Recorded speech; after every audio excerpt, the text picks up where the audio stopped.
Bitcoin crossing the $14,000 mark. Cryptocurrency surpassing $15,000 for the first time ever. Now it looks like we may hit the $17,000 mark.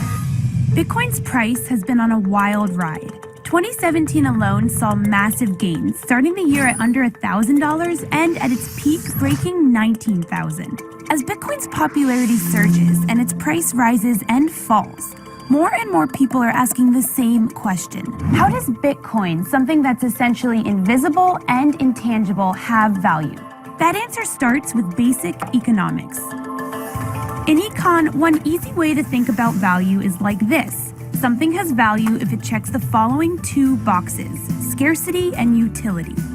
Scarcity just means that the supply is finite. And in the case of Bitcoin, there's actually a set cap on the number of Bitcoins that can ever exist, 21 million. Ben Yu, a blockchain expert living in San Francisco, says this set cap makes it more desirable than other assets, even gold. We can have things like the California gold rush, where people find an enormous supply of gold just by accident somewhere, and that can dramatically increase the supply over time. And so it begins, the great gold rush to California. Or technological increases make it far easier for us to mine gold. So we actually see that today. We mine gold at 4 times the rate that we did just 100 years ago. So if Bitcoin checks the box for scarcity, what about its utility? Bitcoin's utility lies in its potential to be a more efficient currency or commodity than we already have.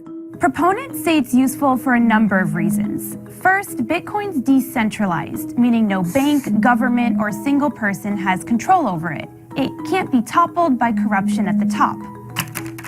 Another use of Bitcoin is that it's trivially divisible, meaning you can buy a donut with it as easily as you can buy a house or even a mansion. Gold is very difficult to use transactionally. You can't go to the store and shave off some gold shavings to pay for your cup of coffee or buy a car with it. And third, the code it's built on is open source, meaning it's available for anyone to look at, scrutinize, and even modify. But as you may have noticed, none of those uses are intrinsic, and that's a point Bitcoin skeptics love to make. It has no intrinsic value. The idea that it has some huge intrinsic value is just a joke. It is not a rational currency in that sense.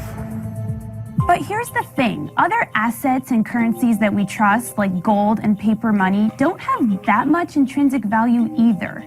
Take dollar bills. According to the Federal Reserve, it costs about 12 cents to create a $20 bill. So the rest of that 20 bucks, the remaining $19.88, comes from the trust people place in it. And that's actually exactly the same with Bitcoin. Fiat currencies and Bitcoin and almost any other form of money is just based on the trust that people place in it. Tom Lee says that Bitcoin is no different from Facebook or Google. If you ask a baby boomer, can you justify the value of anything that's a digital business, they probably don't accept that Facebook, Google, Netflix, Amazon, Apple, these are the largest companies in the S&P 500, and they're primarily digital businesses built almost purely on digital trust. So if we agree Bitcoin has some value, at least for some people, then how much could a single Bitcoin actually be worth? We see people on TV making predictions all the time. I wouldn't be surprised to see a 6-figure headline. The end game on Bitcoin is that it will hit $300,000 to $400,000. But how are they actually getting these numbers? A lot of them do it by comparing Bitcoin to gold, because they perceive those two assets as being most similar to each other. The total value for all the gold ever mined in the world is about $7.5 trillion. So if Bitcoin were to replace gold completely, then each Bitcoin would be worth $357,000. It's simple math. The total value of gold divided by the total number of Bitcoins equals the potential value of each Bitcoin. Or if you want to be more realistic, just take a portion of it. If Bitcoin just captures 5% of the total market for alternative currencies today, which is predominantly gold, Bitcoin's worth $25,000 per coin. And here's another theory analysts use to price Bitcoin, Metcalfe's law. Metcalf, an electrical engineer, proved that the value of a social network or telecom company is proportional to its number of users squared. A good way to think about it is like this.